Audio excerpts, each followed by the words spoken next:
Welcome back, everyone. You're watching We Heart Therapy, the special series EFT Talk. I'm your host, Dr. Belle, licensed marriage and family therapist and certified EFT supervisor and therapist and president of Southern Nevada EFT with the practice here in fabulous Las Vegas, Nevada. And I am super, super excited to have back on our show. So if you guys haven't seen them before, we have Lieven Migerode, I probably butchered that because I'm terrible at accents, and Jef Slootmaeckers from Belgium, right? They are two of our EFT trainers. And now Lieven is the founder of the Belgium Center for EFT. And both of them are EFT trainers and they speak Dutch. You actually speak multiple languages, right, fellas? And you guys specialize on how to use EFT with couples that suffer from violence and a lot of angry reactive behavior in relationships. And they've published articles, they have a book, and they have another book coming out for the general public, which they'll talk about later. And so I'm just so excited to have them back on our show. And we're going to be talking about the art of confronting the EFT way, because there is this myth out there, and I don't know where this came from, but I've heard it perpetuated a lot of trainings that EFT doesn't confront things. And it's just not true, but we do have a way to do it. And so we're going to kind of toss up our style a little bit today and try to do some experiential discussion today to help us go through this topic. So I hope you guys are really going to enjoy it. So Jef and Lieven, let's take it away. Right. Thank you for having us again, Anabelle. We're so happy to be there. Thank you for this work you're doing to spread EFT. So let's go to the topic. Well, I love, Anabelle, what you said, like, what about us having a kind of experiential conversation? That's really key when we want to talk about the EFT way of confrontation. Okay, and let's just dig in. And we were thinking about, okay, when do we need to, what are moments when we have like that urge as a therapist to confront people? In most cases, that happen when we see people doing, or we hear people talking about certain behavior that we can consider as shameful. And what I mean with shameful is not like the experience inside people of being ashamed, but more like a more society layer, where society thinks like those kind of behaviors we do not tolerate. They don't belong to our way of relating to one another. You know, that's another way of thinking around shame. Like, what you do does not belong to how we want it to be in a society, right? And so we thought about many examples. Like, for example, Eating, cheating, stealing, yelling, calling names to our partner, losing our temper towards our kids. You know, all kinds of examples that, you know, if you're a bit in EFT, those are those examples and behaviors that, you know, it's not always clear, but we can say that they belong to the more Pursuing partner, the partner in the pursuing position. These are elements of behavior that are more often seen when people are stuck in that position. Because, you know, there's this hyperactivation in it, okay? But there's also a lot of behaviors that a society really condemn and don't accept that are more part of the deactivation. It could be like you're leaving your family for days, you know, neglecting your kids, just disappearing, drinking to escape, lying, whoring, all those kind of things, you know, and it just makes sense that these behaviors in a way do impact you know, of course, the self, but also the relational dynamic and definitely the other partner. Okay, and also all people involved, like family, kids. So these behaviors, they really impact. And so it just makes sense as a therapist and maybe also as a society that you feel the need, like, hey, we need to address this. We need to speak to it. We need to say that this is not Call it out. Yeah, call it out. And we thought, okay, what if we just, instead of talking about it, go into that experience? And I don't know what maybe just we could. I could choose losing temper towards kids. Or your spouse. Could go both ways. Spouse is maybe a good idea, because maybe I can be the spouse for a minute, Right. and just trying, and we'll try very hard to go into that experience of whoring. You know, that happened. I drink a lot to escape, and I lie a lot, and I also, you know, maybe I did, you know, The secret life. the secret life. And you know, that came out, and at that moment when it came out, I yelled at you a lot. I called you all dirty names, going to whores and cheating on me and stealing all the money from the family. Who are you, bad person you are? I will not yell here because the sound will not. yeah, and you maybe also lashed out physically to me, no? Yes, it could be that I couldn't control myself then when it came out. I just tapped you around the head. What do you do? So I went like drinking, escaping. I went to the mountains without letting anybody. I was just like away. You were like terrified of me committing suicide and leaving you alone. And so, you know, those things might exaggerate a bit, but everybody who works as a couple therapist, you know, maybe those stories they happen, right? They happen in bigger, smaller amounts. Yeah. A lot. I think even here in the States, like, you know, I notice it comes up a lot when they see one partner sort of like innocent, like I wasn't doing anything wrong, but my partner lost their temper and started calling me bad names, or they slapped me or something, you know, and then, you know, you see therapists can have this reaction themselves.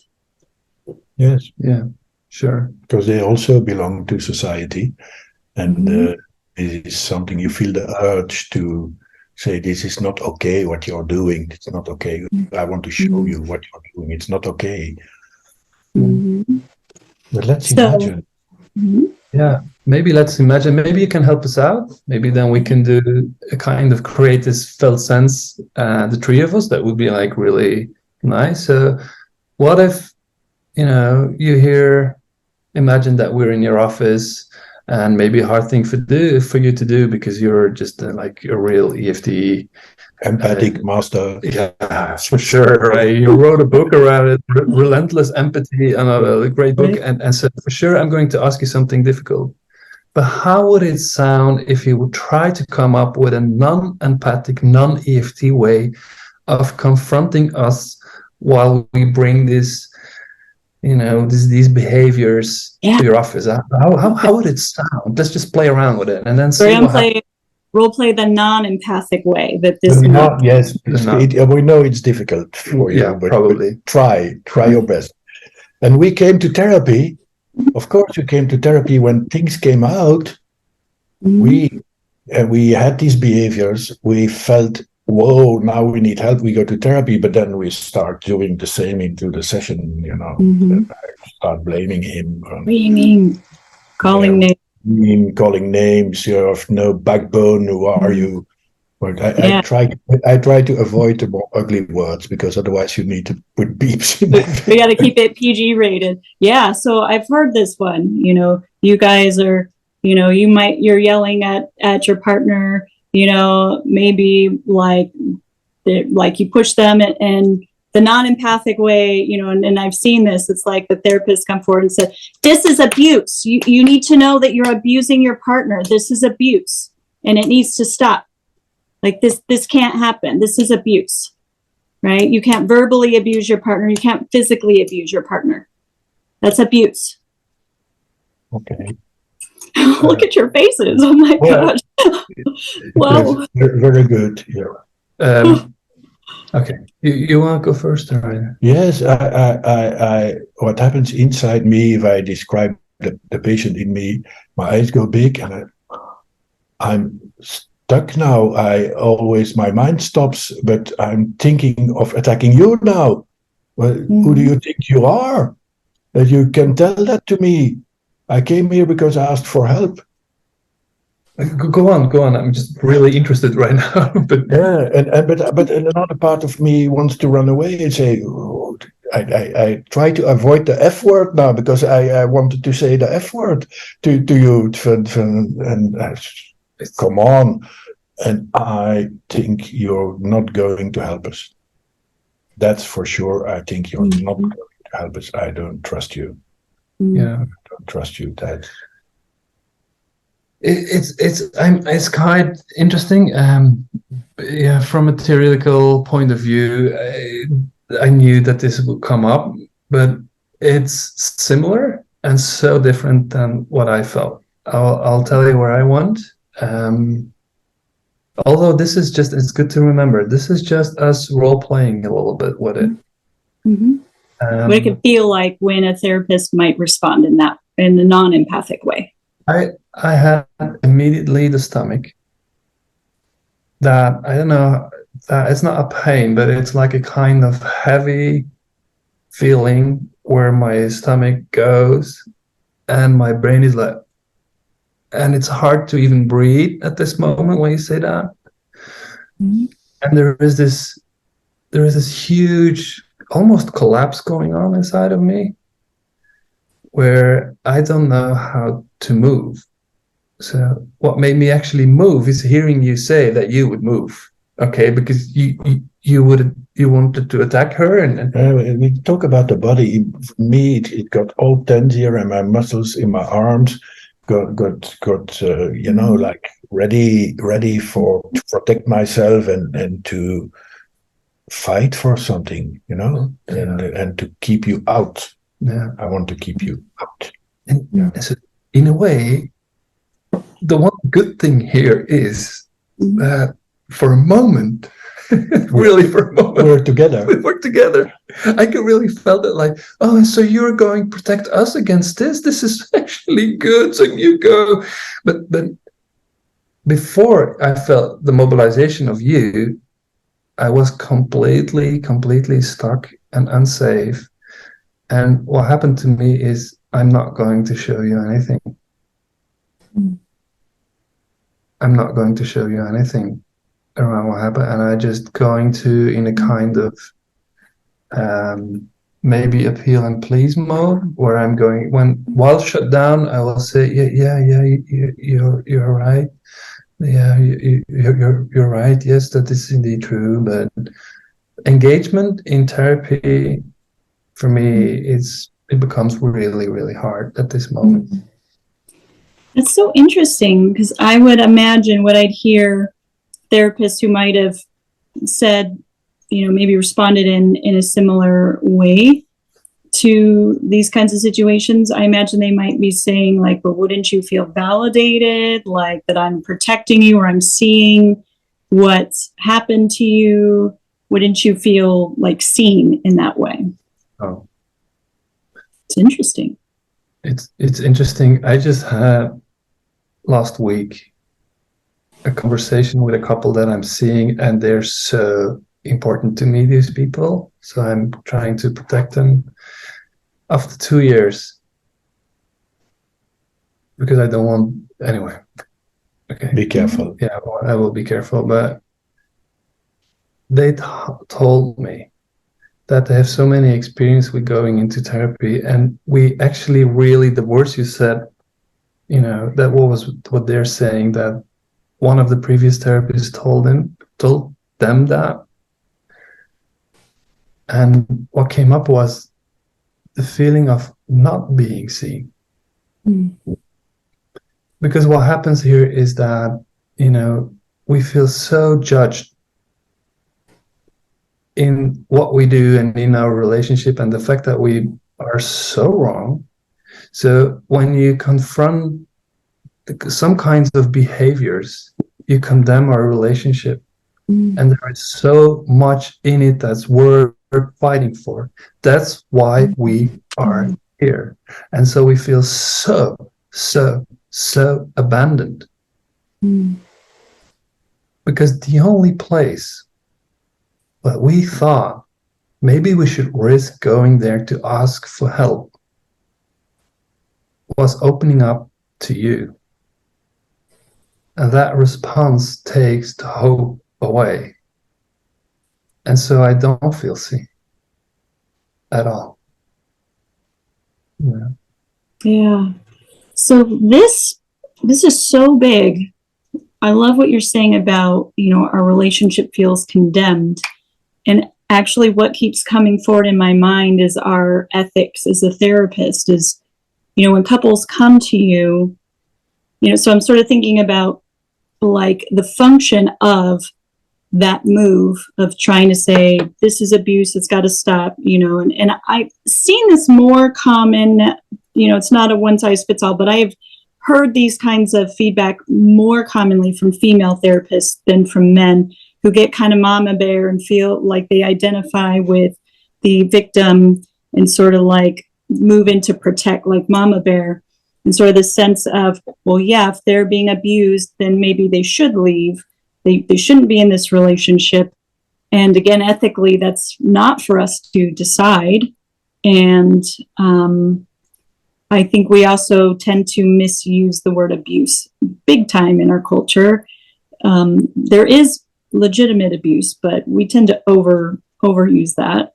But also, ethically, if they're coming to us to help them save the relationship, our job is to take the things that they're giving us and help them find a way to fix those things, to repair, to, yes, not have violence or hurtful things intentionally be a part of the relationship. But when we kind of move in with the stance of, well, I know better for your relationship, or I'm condemning your relationship, it kind of is an unethical stance, because our role is not to decide whether or not couples should or should not be together. Yes, and I get that, but it's maybe more nuanced and complex. Can I just, for a minute, can we just stay in that experiential place where we are at this point not feeling safe? But when you are the therapist, I got like this is a question, because a lot of us, and I do too. Actually, yesterday I talked to you because I had yesterday a really hard clinical day with a lot of escalation in my room, where we teach a lot about it, and still it was quite challenging and difficult. And I can recall yesterday that urge of going to confrontation and confront them. And I was like wondering, what is the focus? What's the goal? Instead of just going immediately into that action where we just go for that confronting mode, but what do you want to reach with it? Can you help a bit? Like what if it all would work out? Mm-hmm. It would, if the confrontation from the hope of the therapist and would work out well as the therapist desires. Yeah. But that's the same as we said. What would be the function of the function? Good. I think the goal would be to make it stop. To make it stop. Oh, good. All right. Good. So this is interesting. We have that urge to confront, and we want to reach with it, is we want to make it stop. So if that is our goal and our focus, we should stick to that. Oh, there's something going on, and we want to slow it down in the EFT way. We want to slow it down. We want to de-escalate it. So this negative thing where people get caught in, where they do all kinds of harmful, painful, destructive behaviors, our job is we want to make it stop. So this is a clear goal. What I feel here is, from a client perspective, you're not helping us to stop it with going in with that hard, confronting move. Because what will happen is we're going to close it off, or we're going to fight you, and we're not going to open up. So we're not going to allow you to help us, because now I feel every time I'll show you a piece, we will be judged, like our whole environment is already doing. So again, we're alone, and we thought you were that one resource to reach out to, and now we lose that too. So we're back where we started. alone. And the strange thing is, we come to therapy because we have the same aim as the therapist. We have the same hope. Can you help us stop this? This is hurtful. We want to stay together. We don't know what to do. Well, this keeps on happening, and we still want to be together. Otherwise, we didn't come to therapy together. Yeah, we hope you can help us to stop. It's also for the viewers could go to the Stop Therapy video that is so well on YouTube. Yeah, stop it. So, yeah. And let me where just quickly, while we're in this place too, I know a lot of therapists might be thinking, "Oh, but wait, if you got violence, I didn't alcohol, cheating, whatever, you shouldn't do couples therapy." And I would kind of challenge that and say it's a little bit of an old school mentality that we are breaking down the barriers. And yes, there may be certain protocols and safety planning and stuff that you might need to do, but we are learning how, and that's part of this conversation, is how to address those directly in the context of couples therapy directly. Because if we're not willing to address the hardest things that are part of their relationship, it's like saying, go and get ready for therapy before you can start therapy. And, it's like, this is our job as a therapist. Great. And you know what? This is what we do. This is what we will come and talk about when we're with your community. This is what we teach in the workshops that we do.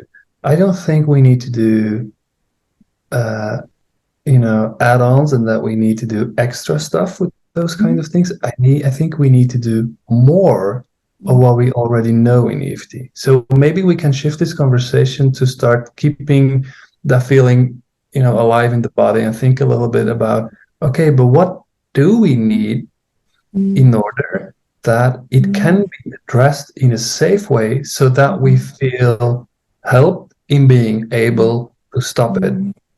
And here's the thing, what will really be helpful for me, I'm interested in from your position, but what will really be helpful for me is to feel some welcoming first. And I need a therapist who says, whoa, welcome. You guys are suffering from this. This is what makes you come, and you're welcome. And the fact that it happens, well, that must be hard for you. And such a good move to come in, because you're very, very welcome. So that I feel aligned, and that somebody comes standing with me with that same focus that probably we share. Stopping. Because I also want us to stop, and I need to feel that what I want to stop, it should be accepted in a way as not as this is good behavior, but accept me that this is what happens, this is what I do, and that I want it also to stop. That's what I will feel. I know about you. Well,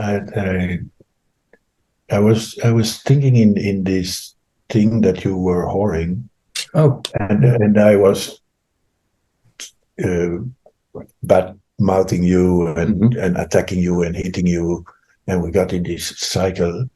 And I needed what I was feeling the same welcome, but I am a bit ashamed that we kept this whoring privately for us, because I don't want to blame him.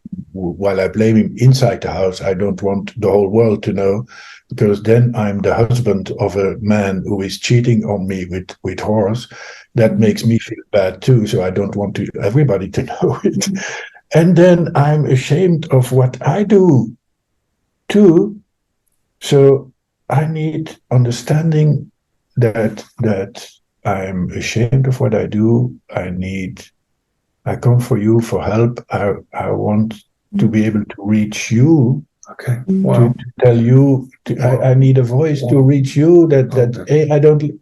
This hurts me, man. What you're doing, this hurts me. There's something really cool about just when I'm following you. Yeah, go. Look how shame kicks in, right? And there's a lot to say about shame, but one of the things is that it deeply, deeply isolates us, and just it goes totally inwards. Like, am I even worth of still belonging if this comes out, if we talk about this? Because it makes me feel so bad about me. So I close off, I hide, I'll do whatever so that people, maybe I will attack you, maybe I'll attack myself, whatever. But I will do all kinds of things to not feel that really destructive feeling of whatever I do. I'm so bad. And so it's all about me. And you got also the feeling like, look how ashamed I am that I'm still with you. And so beside the welcoming, the therapeutic relationship where we feel accepted, where we go together into like, okay, let's work together in a collaborative, welcoming way to look for this to stop, not right away, but work together so that we can find ways so it will stop over time. Another thing that I feel is it has to go away from me or from you inside. We need, I think, a coherent story around how is it possible that we get to those kinds of behaviors, because I don't know either about the whoring. I don't know either about the attacking, probably. No, it just happened. It just happened. I can explain, of course, because you were doing those bad things, of course. That I got so powerless that I wanted to make you feel, man, this is not okay. It's not okay for me, because I want you to be with me. Okay, yeah. But you know what? If you explain it that way, that I'm so bad, the only thing I can feel is I'm not good enough. I'm not good enough, and you don't love me anymore, and you think that I'm only bad. You know what? But I'm also will withdraw and close myself off, but still I'm in such a desperate need for some love and warmth, and I don't believe that people can really love me just because of who I am, but I still need it. So what about, we got like this cool thing, which is, difficult, but I can pay my love. You can what? I can pay for that love. Yeah. So, and then every time I do it and it comes out and I lie about it, you will feel again that I'm not there with you, and it's very destructive on that. It hurts me terribly. And what does it mean about me? But who am I for you? And I'm not there for you. So I want to reach you to make you feel how much it hurts me. That's what I need from you also, Dr. Belle. Yeah. But I was just thinking of an empathic reframe there, and that's where this comes helpful, where we do call it out, but in the empathic EFT way. And lying is one of my favorites, where it's like, feels so maybe not safe to tell the truth right here, to let this truth be known. Because if I share it, something really bad is going to happen. Oh, so, of course, I try to protect. Oh, see. But now you got me. Now I got the goosebumps. Imagining, it's not even, we're just role-playing and just, but all of a sudden, what you do is you do with that reframe, you connect my behavior, in this case, the lying, to the unsafety that lives between us. And you see it as the only way I can do, as a kind of self-protection to make sure, that it doesn't get even worse as it is. So that really, instead of going closed off, this is really like, oh, okay, but so you can start seeing it that way a little bit. This is why we do, this is so in line with what we call, the EFT in stage 1, the steps, alliance, welcoming, accepting people. And then, the second task there is like build the coherence of the process. And so the cycle work here, seeing all those behavior as part of a cycle that has a lot to do with safety, losing the safety and the connection, and how we protect ourselves and the relationship there. Oh, you got me. Yeah. Like even I was thinking with like maybe the really angry, maybe like slapping or hitting, like a pursuer who might do like a withdrawer's walls, like, something about your partner's walls feels so scary. And it's like you've tried all these ways to reach your partner to get through that wall. And I imagine you feel so helpless, so powerless. And it's like you try with all your might and your body just keeps feeling like this wall is dangerous. Break it down, break it down.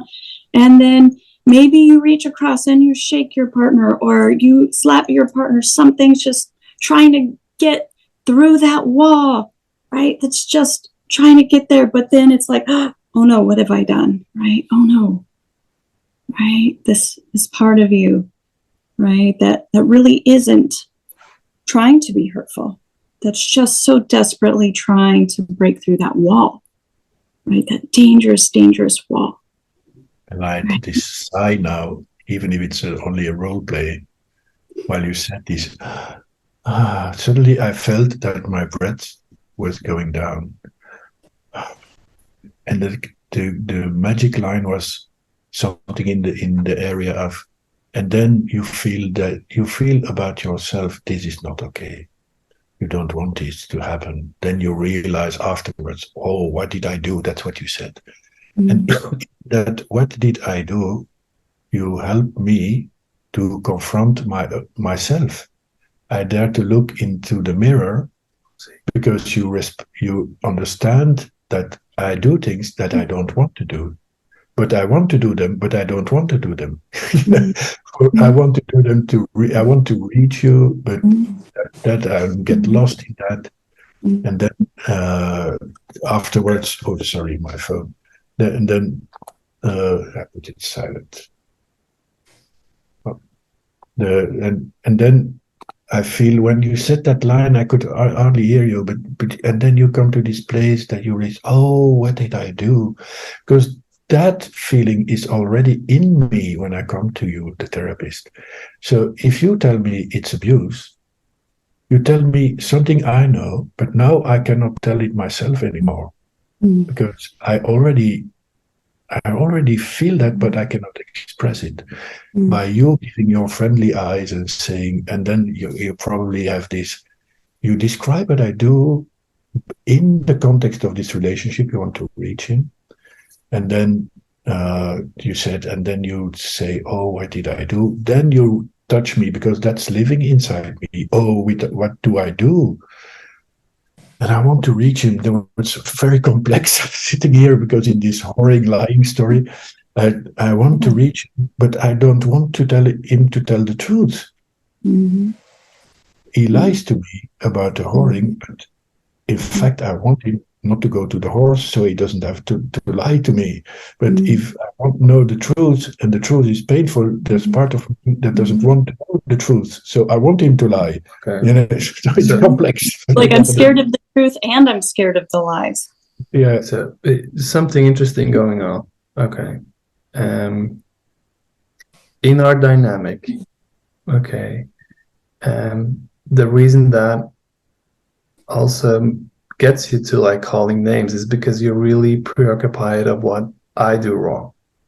And you want to give me and to tell me and to alarm and to protest against what I do that endangers our relationship. What you just did, this is like a few lines after there's kind of an acceptance and a welcoming, and we just get that, we start that collaboration around, we want all the three of us to make it stop, and you welcome also the destructive behavior and not pointing out that it's bad. You welcome it and you're someone who wants to help us. You see how it is intertwined and how we are connected through the cycle, and you start to reflect it. All of a sudden, instead of looking at what I do, look what just happened. You start seeing yourself, and there is this natural process that goes on where you start to tell and explain how complicated, ambivalent this all works, right? And that is already changing the eyes from the blaming eyes to the other that leads to that, harmful, maybe destructive behavior that has a relational function, okay? But you go inside And this is, I guess, the next step that we want to do to help people see their own behavior, is help them to look inwards. And that's what just happened here. But another function of wanting, when you have as a therapist that urge to confront, I think, yes, we want to stop something, but I also think that one of the places where it comes from is we want to force, in a way, we want to make sure that people have a kind of empathy and that they can take responsibility for empathy for the other, and taking responsibility for how they hurt the other, and also how they, contribute in fueling that relational pattern and the drama, that attachment drama that goes on. So it's not only about stopping things, it's also helping people. We want to make sure that you're taking responsibility and that you can see the effect. But here's the whole thing. Empathy for the self is the prerequisite to be able to have empathy for the other one. And this is, in a way, a slowing down the whole thing. So it's again having a focus. If I want us work together to make it stop, and that's the goal, then it's maybe going in a non-empathic, confronting way. Doing that destroys our goal. And if we want to help people to feel like, hey, they can take responsibility and they can look inwards or towards their own behavior and what it all means, and all the ambivalent, what you're just mentioning, that if we want to have the eyes inwards, going in too strongly with the confronting words is not going to help, because I'm going to push you away. But now what you did, you go inside. Yeah. And it's interesting that the goal is the same. The goal is to stop, to take responsibility. But in the direct, non-empathic confrontation of the beginning, the therapist, we are so urged to make it change that we become like the couple, and we forget it will be a process to stop instead of just a decision to stop. Yeah. It will be a process of knowing oneself, knowing the effect in the cycle, understanding we're stuck. And it will take time to do that. And this, like the therapist runs 3 steps too fast. And we have to go to the connection first, the acceptance, the cycle. And then before I can have empathy for his lying, I need empathy for myself, my pain, my backing. Otherwise, I cannot listen to what's happening to you. Right. And what you're saying, too, is really just making it clear is we're not empathizing with the behaviors. It's the hurting person underneath the behaviors that feel stuck doing something that they don't want to do, but feeling like they don't know what else to do. That's going to be effective. Yeah, beautifully said, I think. And just to repeat, because this is really, really essential, because otherwise we might risk of saying we don't address the action tendencies, we just go, and the behaviors, we go for that painful place and all those feelings. Yes, we access them to find those places that really fuel those behaviors. So, and we want to connect them. And then we connect with what the therapist here, like Belle had, because I know you don't like it yourself. Yes. Because then it's, and of course you find that behavior bad and you want to get rid of it yourself. Yes. It's so hard. And then you said, but you don't know another way for the moment. It's like there is no other way. You're stuck in that place. And that is hurtful. That is the more superficial hurt, but the important hurt now, I can't not even control myself. I'm ashamed of that too. I know it's not bringing you closer. In a way, I know that, but I have no other way of bringing you closer, so I have to call you names. And so what happens here, if we zoom out, is when we do in our workshop around aggression, what we talk about is helping people to embody the attachment significance of that harmful behavior, which is at the same time a self-protection and a relational protection in the cycle. Yes, it's harmful, but we want to help people embody, not explaining to them. We want to help them have a felt sense of where it comes from, so that they feel like, oh, themselves, like, oh, and then they can start connecting things. This is what we mean. Then they can start feeling their own raw spots, and they can connect with them, and especially also the attachment need that's underneath there. And then their own behavior starts to make sense. Still not okay, but it just makes sense, and it becomes a human process again, because we validate the hell out of them there. And then they can start owning, and we make them back whole. Like, it's not, you're not only your behavior. The behavior is a part of a logic human process that happens with humans when they're so overwhelmed with the feeling nobody's there for me and I'm totally wrong. Then we do get overwhelmed, right? And so that's what we mean with empathy to self. Get coherence again, feel the whole of you again. We bring people home in their own bodies. And with the almost not looking confrontational line anymore. Oh, this is what's happening to you. This is what's happening to you. And then you do that. And I know you don't like it yourself. So instead of the therapist saying, this is abuse, now the client feels, yeah, but I can tell you, I don't like it myself. And maybe I call this abuse myself. Yeah. What would be magical if I could do that? I confront myself now. Yeah. But I need you to do that. This can be done. And this reminds me of the clip that we worked with today in the workshop. Can we tell the story about the man? Yeah. I'm sitting working with a man who gets so aggressive. I mean, he knocks himself to like this big glass doors, French doors, you call it, I think. Yeah.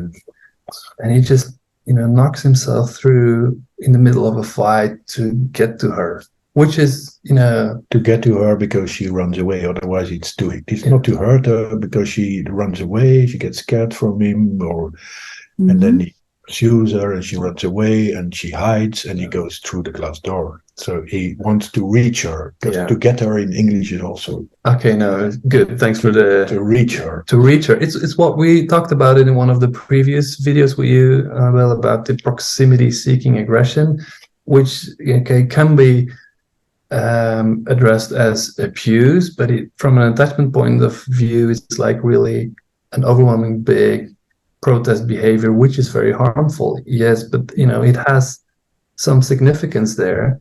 This man I'm working with together with her, and she starts saying something and he gets like really triggered in that abandonment, and he gets so angry.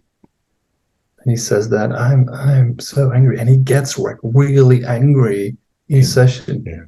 And she was at that moment in a very vulnerable place. It took her a very long time to feel like a little bit safe to start speaking how hurt she was. And so she's in a very vulnerable place, and he just all of a sudden, bah, and he goes off. If I would say, hey, you stop, this is abuse, I think I would be at risk that he went into your move of attacking me. So what else? What I did is built that relationship. Can you look at me? Can you look at me? Stop the cycle. Stop her for a while. Stop the cycle. I stopped her, like, you need to slow down for a moment, not talk, because you're just triggering him, and I know it's not okay, and I will come back to you in a few seconds, but you know what? And then I called the man. I said, look at me, look at me, look at me. It took some minutes before he was able to look at me.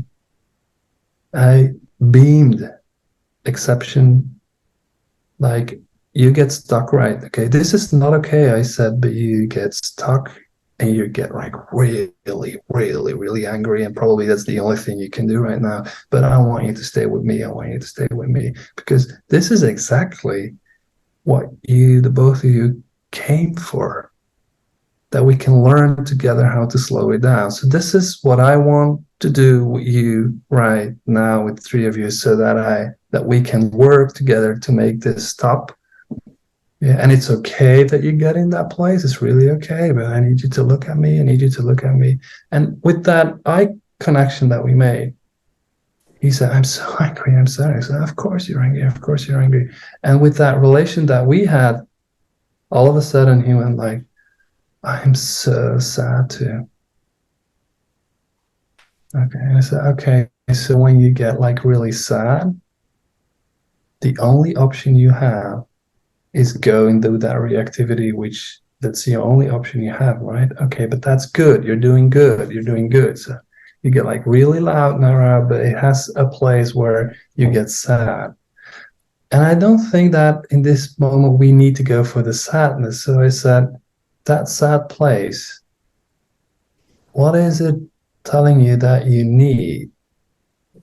Okay. And he said, what makes me so angry is that she does not get how it is for me. She does not understand how it is for me. You just simply don't understand how it is for me. So I said, you want to be understood, right?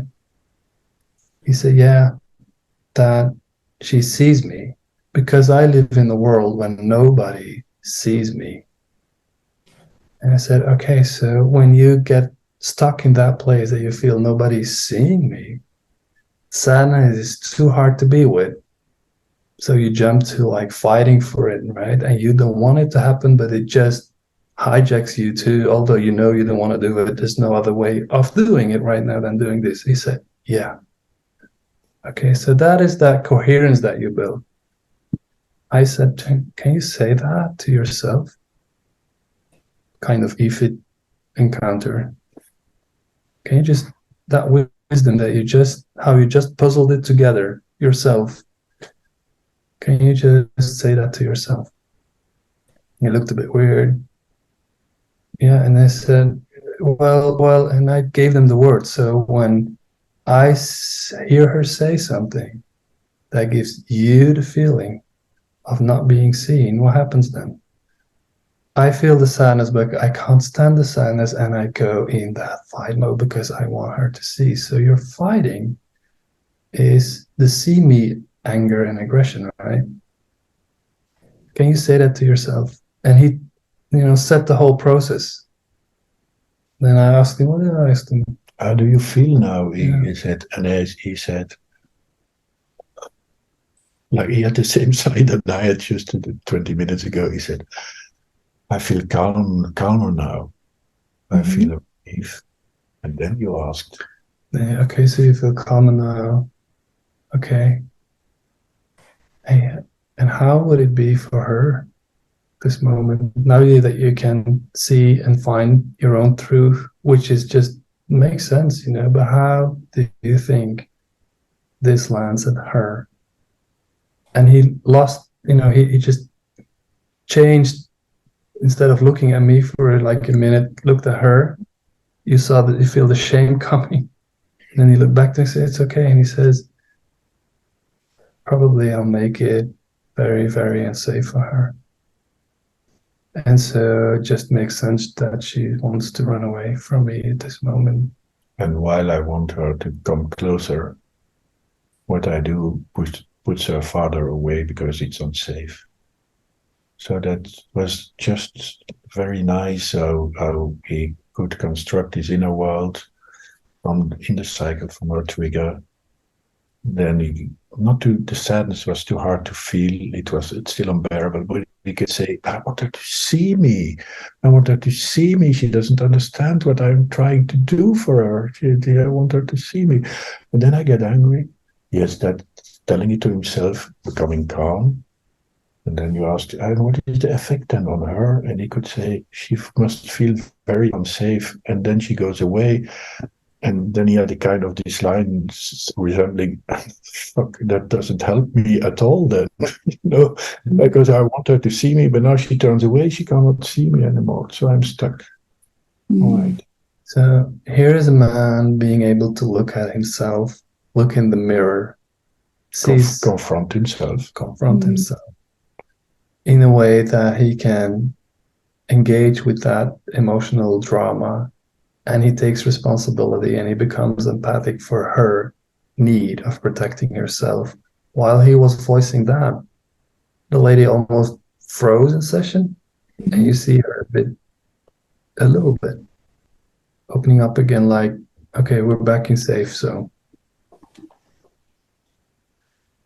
And I think the elements that we so far discussed here are in there.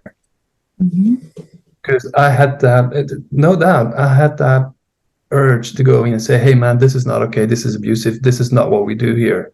Then I would abandon him. Yeah. I'm not helping him anymore.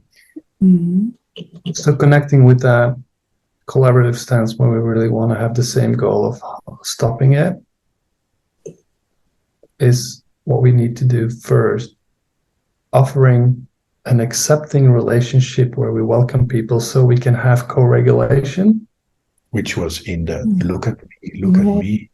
Because when he looked down in the session, he looks down for 2 minutes, so we can think he's ashamed.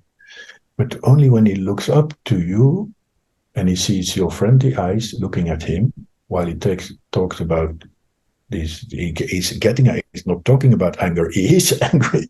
Right. That count, then you see him, okay, I'm not judged here. Yeah. And then he feels the sadness. Yeah. After I start tracking the process, which I did not mention in the story, but the moment we had that alliance and that co-regulation, I said, hey man, what happens here is not okay, but let's try to understand what happened. Is she was saying something and then you came in. So I was tracking the cycle, and that helped him to feel like, what happened to you here? Like, okay, but I'm in like that raw place. And then he find the coherence around, oh, so this is not about me being crazy. This is within that relational pattern. I get triggered. This is my attachment need not being met. I feel all those kind of emotions. They're still intolerable, but I can link my self-protection and destructive behavior to it. And now I got like myself back in a way that I can see I'm in pain, but I can see myself doing that while somebody holding me, telling me, hey, but you're still human. And now I can challenge you. Can we make it more real? So if you can name it, make it relational, then there's this, you can tame it a little bit. So it's building capacity. But the enactment is actually quite essential there. But then he's able to have like overview, and he can start seeing the relational drama and also our position. Which is amazing. That's one of the places where we learned it, that then he becomes empathic without we asking him to become empathic. Yeah. Because he gets empathy for self, and suddenly he gets empathy for other. Just emerge. It emerges. It was blocked because he's like all people when they're in pain, you cannot have empathy for others. Yeah. I hate for this to end, you guys, because this is so amazing, but I do unfortunately have to. I'm a little bit behind, but this is so amazing. And, you guys are fantastic. And this really felt so good. And I hope those of you that are listening, maybe you'll rewind and listen to it a couple more times in the process. And as we wrap up, I just want to hit a few keynotes that Jef and Lieven talked about. Is really we do directly speak about things that are happening. We don't avoid talking about them, but we don't go in guns blazing in a way that sounds very judgmental and non-empathic, because it will gear up our clients with their defenses, and it's harder to access them and get everybody to a place where it feels safe to see what needs to be seen, that they're already struggling to show, so that we can get to work and change the things that everybody wants to have changed. So EFT just comes in again, my book, Relentless Empathy and the Therapeutic Relationship. Find it on Amazon. talks a lot about different kinds of clients. And again, we don't validate the behavior. We are addressing it and acknowledging it and recognizing what drives it and the pain that goes underneath it, organizing it. So I really want you guys, hopefully you'll listen to this a few times and maybe sign up for a training with Jef and Lieven, because they really they work with what, I think a lot of clinicians would agree are some of the more challenging presenting problems that clients would come in with. And yet they find this way to talk about it directly and, help people feel safe to do the work. And that's really what we're here to do. And we're not here to judge, we're here to be with. And if we can help them feel safe, it's just going to be so much easier for us to be able to do the work. Not that it's always easy, but, that is the key. So, and we know that as Jef said, the experiential level, we want them to experience it because, again, that goes to our neurology. We could intellectually explain skills, but as soon as their nervous system comes back online, which attachment emotions live in the nervous system, all those skills go out the window. So we have to embed it on the emotional level so it encodes into the nervous system so that muscle memory comes back to life when they're back in that place. So Jef and Lieven, thank you so much. Can you tell everyone where they could find you, website, and also maybe the name of your book that's coming? I know it's in Dutch, but still, it's good. The easiest way to find us is the website of EFT Belgium. That's Google will tell you where it is. EFT Belgium, there you can find us. And the book. We have this book that for therapists that's called EFT and couples suffering from violence. And now we produced a book that will be out in March that's also called Fighting for Connection, which is directed to the general audience. We want to support the people suffering with important questions like, what is wrong with me? What is wrong with us? What is violence? Will it ever stop? And we talk about this from weaving love and connection in between it, so that people that feel societally not accepted can at least find a book and find a place where they can go to, and that can help them. But it is in Dutch, so it is called Vechten voor Verbinding. Fighting for love. That's the word. The word fighting. That's for the title. Love. Hopefully, it will be out in English one day. We just really talked about this really dramatic topic that is so challenging for people to go through in a very human, simple language.